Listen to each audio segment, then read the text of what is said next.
Yeah, I've just been looking at the story in the Daily Graphic newspaper about plastics. They say sachet water is a bit under control. People are picking the empty sachet water, packs out. But the issue we have are the ones in bottles now, because a lot of people are graduating. In fact, they've graduated from the glass to the plastic bottles. But let's check out the bigger picture. Here's the Daily Graphic newspaper.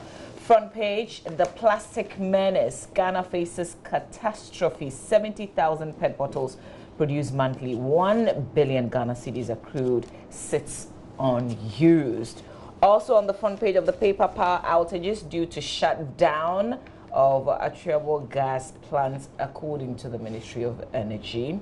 Other fundamentals exposing something here. Bank of Ghana asks for 700 million Ghana cedis to clean up microfinance industry. There's a picture of the governor, Dr. Ernest Addison, on the front page of the paper. Back page, quarry activities threaten water supply in Sekondi, Takrady, and Shama. Also, I need space to sleep in prison. MP's suspected killer, Daniel Esiru. Always coming up with one thing or the other, right? That story is on the back page of the paper. We'll get to it. Center spread, Kolebu renal units to carry out kidney transplants this year. Dr. Winfred Barr explaining the point. There's an insert of him in the center spread. A kidney patient on the dialysis machine at the Kolebu Teaching Hospital. Also, don't be complacent in security management. British envoy tells West African countries. These are the stories in the center spread of the Daily Graphic newspaper as we have it, guys. Yeah. Okay. So let's look at the dispatch quickly. We have the front page of the dispatch with the main story. Akufo-Addo to MPP and NDC. The vigilante law is coming. Been speaking to a number of Ghanaians domiciled abroad. Do not send Momo for sure lotto numbers, and that's according to the National Lottery Authority. And this has been ongoing for some time. Subscribers for mobile services getting these messages, these scam messages. You can now subscribe and read the Daily Dispatch on phone. It's also on the front page. Loss of 300 megawatts, Doomsaw hit 7 regions, and there's a swift reply by former Minister of Energy Emmanuel Kofi Boa to government. Put the light on, you have no excuses. On the back page, Tamale-based Kandahar boys tell Akufo-Addo, give us jobs or forget ban on vigilantism. So yeah, who has more stakes? But talking about the Parkat, etc. ASAP and its lead person, the executive director, Benjamin Boache, is saying that Doomsaw is back and is encouraging the service provider, PDS, to publish the schedule for all consumers to know when they'll be going off. If it's 12 days, then we should have a schedule for 12 days, because people just go off and they don't know about it. It's a bit frustrating. And we have the Custodian. The Custodian newspaper has on the front page ECG to PDS, the full report. You have a picture there of a Filipino who is a vice president of the Manila Electricity Company, Meralco. How do you know he's a Filipino? Oh, I've read about him. Okay. Mr. Arenio Bonifacio. And then we have consult broadly on voters register, CPP to EC, and use Africa's wealth to empower youth, Akufo-Addo to peers, and Ghana's gross reserves up from $6.3 billion to $9.2 billion. Usually for import cover. That's a good one. On the back page, Sims Mensa revived dying Kotoko spirits. And then we have 450 localities to benefit from Peri-urban rural water supply project. Continuing from page 4 of the paper. On the back page of the Custodian, that's where I am. Sorry, you're not seeing the back page. We have PSG fans ostracize Wenya for linking Man United, or liking Man United win. Okay. pretty much now. Okay, I've got the Daily Guide, the Ghanaian Times, and the Daily Statesman. Daily Guide banner headline: Minister cleared in visa scandal. This is Pius Hajide. The story is about Pius Hajide, the former Minister for Youth, Deputy Minister for Youth and Sports. He's now the Deputy Minister for Information. And this story says that he's been cleared again in the visa scandal, the Australian Paralympics visa scandal. I can tell you that reading the story, it says that the Daily Guide has cited the report of the committee that was put together to look into the issue. Didn't the president make reference to that reason he was reinstated? Yes, yes. So it appears this is a second clearing. And still, we don't know who is actually guilty. We still don't know who's actually culpable. I mean, these people definitely went to Australia. They definitely had visas to go there, in spite of the fact that they were definitely not athletes or Paralympic. Or qualified. Yes, they shouldn't have been given these visas, but it happened. So if the event happened, somebody definitely did something wrong. And still, to this day, we don't know who. Nobody has said to us who did anything wrong. It's interesting how we get pieces of the report clearing persons, but it doesn't tell us who is culpable. Yes. Because the report should also say something like that, Unless the committee was asked to simply find out whether or not Pius Hajide is guilty, and that once they determine to their satisfaction that he's not guilty, then their work was done. Case closed. I don't quite get this. But you see, it's not just them. The CID looked into this. The CID. And the CID cleared people. They didn't find the culprits. They found those who didn't do it. Can you imagine? You've been robbed and then you call the police to come and investigate. And they come and they say, oh, well, we finished our work and we can tell you who didn't do it. And then they reel off a list of all the people in Ghana maybe we should all be chasing. We should all be chasing the reports to see what is in there, really. All right. Because this angle is known because the president said it. Yes. Well, the Daily Guide has repeated it. But we have a law now, so we can go access the report. No, you have to wait a year before the law. Okay, so we'll wait a year then. That'll be next year. It's not far off. Yeah. So what? March 2020. Yeah, I think pretty much that way. March 2020. Go and access the visa racketeering report committee. Okay, government tackles $2.4 billion energy debt. Baumia explains the economic situation tomorrow. And this is something that has much anticipated. People definitely want to hear what the Vice President has to say. We'll be live here, won't it? Yes, we'll be live. We'll be live on TV and radio. In the morning, we'll bring you the AM show live from the College of Physicians and Surgeons, where this event will be occurring. So stay with us for that. It should be good. Power to stabilize in 10 days. First it was 5 days, now it's 10 days. Let's hope we don't get to 15 days. I thought it was 12. Sorry? You thought it was 12? Well, Daily Guide insists that it's 12 10. in other places. Yeah. Yeah. Economy registers strong growth. Also on the front page of the Daily Guide. Let's look at the back page real quick. EPL officials are the baddest Cardiff City manager. I don't know whether baddest. You know, when you find yourself on the other side, listen, I it's not just the fact that, I mean, I don't like Chelsea, yeah. But if you watch this game, oh gosh, then you would know why, you know, yeah, this man would say that EPL officials are the baddest. Oh, right? Mama V, you are so anti-Chelsea.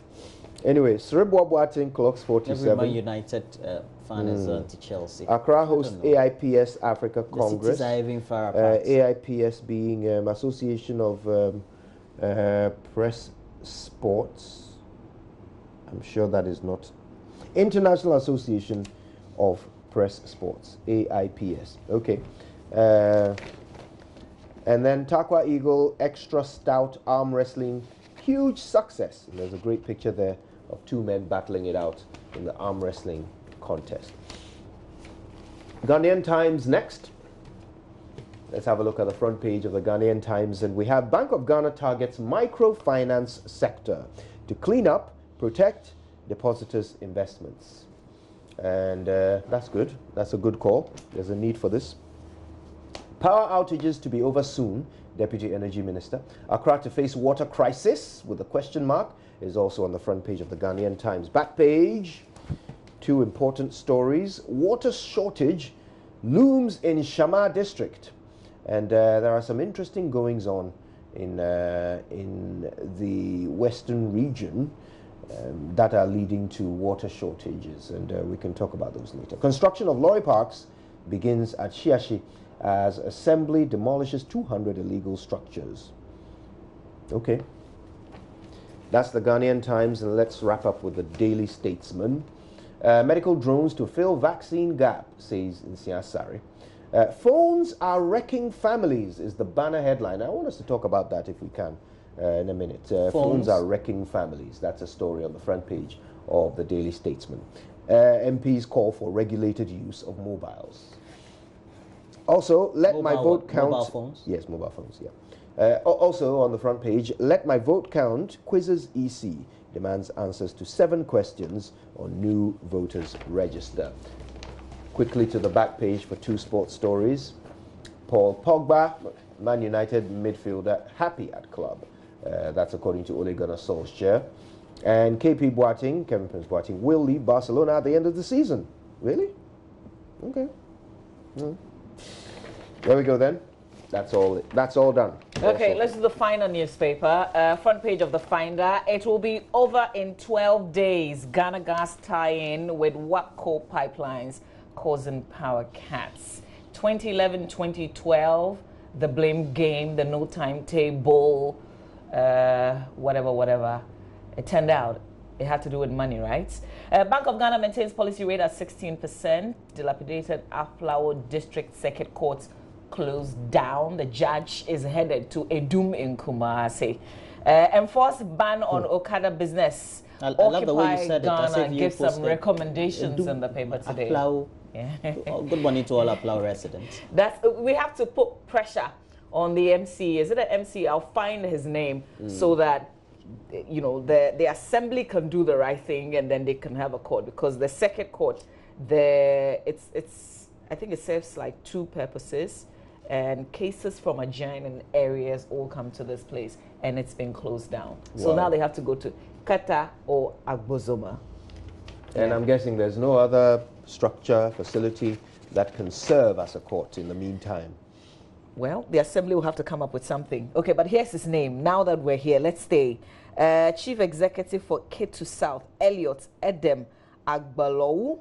The point is that when Fred Duho in Aflao Volta region, the reporter who did the story, tried to contact him, he didn't get him. So his side of the story is not in there. So we're calling on you because the residents are worried that they cannot access justice very close to them. They have to travel to other places. So we need you to come up with something. What is worrying is the fact that this circuit court is barely 5 years old. Wow. In its present location. Serves multitude of the population from within the adjoining communities. So, and it's been closed down. I just wanted to get real quick. It's, I'll get to that. Something really important. But this direction, the Chief Justice has been going around, and we've seen, if you don't meet the standard, which is a really good thing, because we have to begin to put pressure on our local assemblies to get it right. Get it right, and this is crucial. Indeed. Yeah. All right, shall we talk about these phones? Yeah. All right.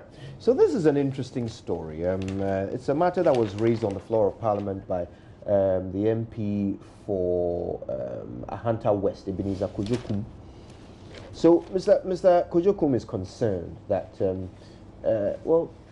there should be a regulated use of mobile phones to create more space for social coexistence towards national development. He says that even though mobile technology has come to help ease communication, people have become more addicted to using their phones to the detriment of personal relationships. True. The situation has become more alarming, particularly in homes where families have lost the social relations which are key in the nurturing of children, since mothers, fathers, and children have resorted to the use of mobile phones, thereby making the family lose focus as far as training is concerned.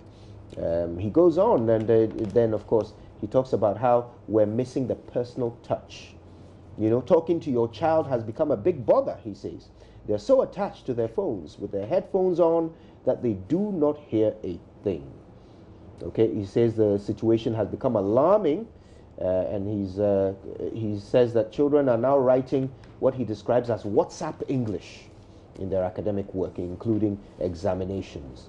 And in this direction, he's advising school teachers to insist that students do not use such forms of language. And then there were further calls. Deputy Majority Chief Whip Matthew Nyindam, chipped in. He called on the Ghana Education Service to enforce the non-use of mobile phones by JHS and SHS students. Minority Chief Whip came in as well, MP for Asawase, Mohammed Mubarak Muntaka, and he encouraged parents to ensure that their underage children don't use mobile phones because there are some health hazards attached to them: headaches, neck pains, body fatigue, and so forth, eye straining, and so forth. And of course, there is some research recently that is suggesting the possibility that there is radioactive, there are radioactive waves coming from your phone, which can cause you some harm. This is all knowledge that is out there, and so in the frame of this.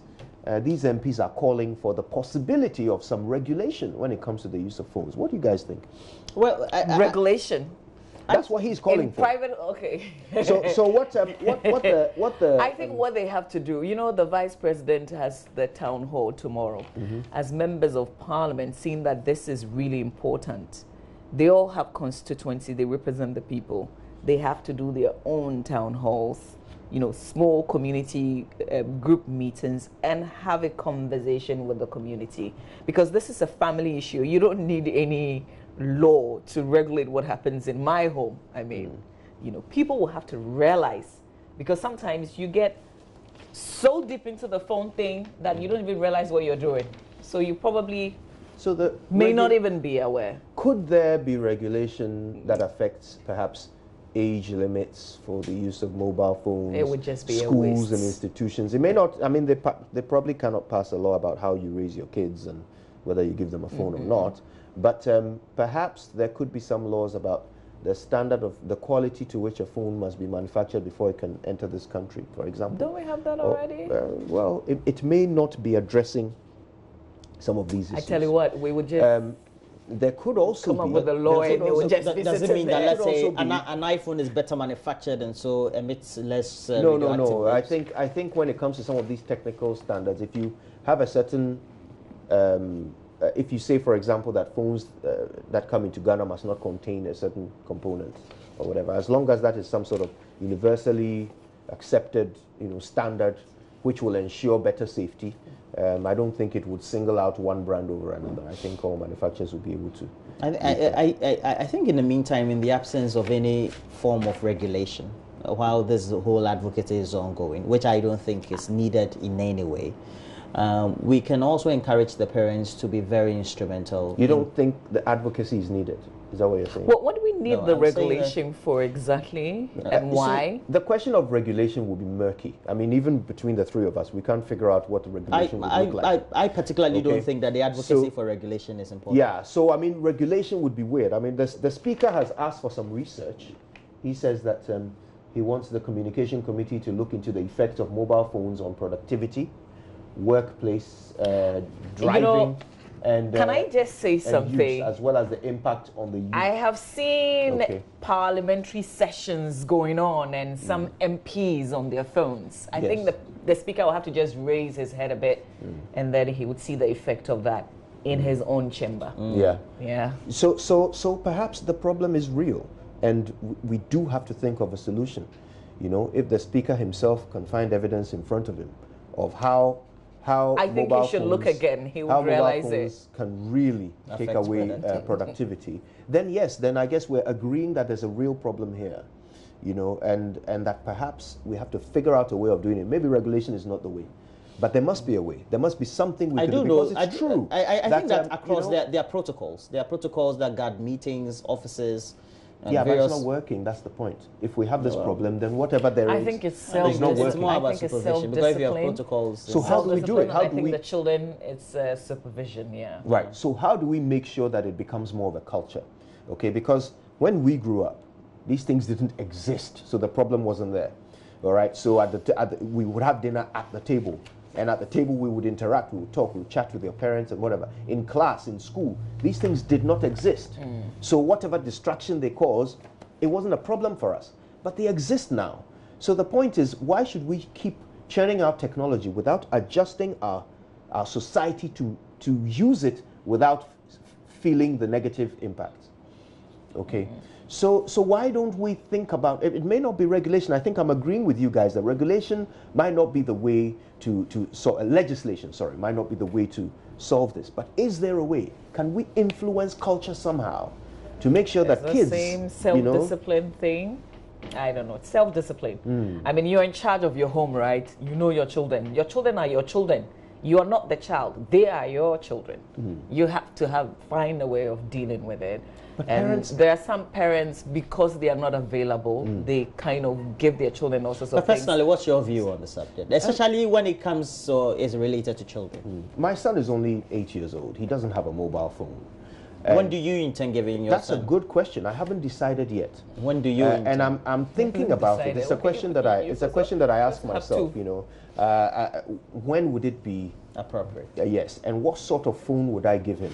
Why am I giving it to him? Why does he need it? So what sort of phone should it be? And how will I regulate his use of it? I'm thinking about these things.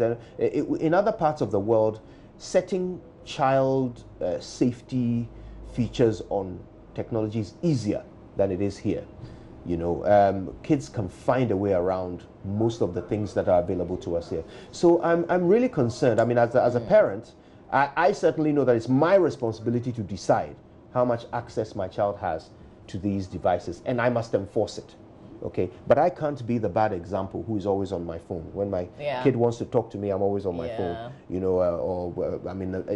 Parents do this in traffic. I've seen it. In traffic, their kids are sitting next to them, and as soon as the light goes red, they pick up their phone. Your child is right there, but there is something happening on your phone far more important than your child. We have to be aware of it. What example are you setting for that little child? Maybe we can also begin to have the conversations, because I'm urging the MPs to have these conversations in their communities and their constituencies. We can use this Friday, have a nice family conversation. Just wanted to touch on the power outages. Listen, yesterday there was a press briefing, there was a tour. Today's another day. Lights have been off in some places as I was driving, like large portions.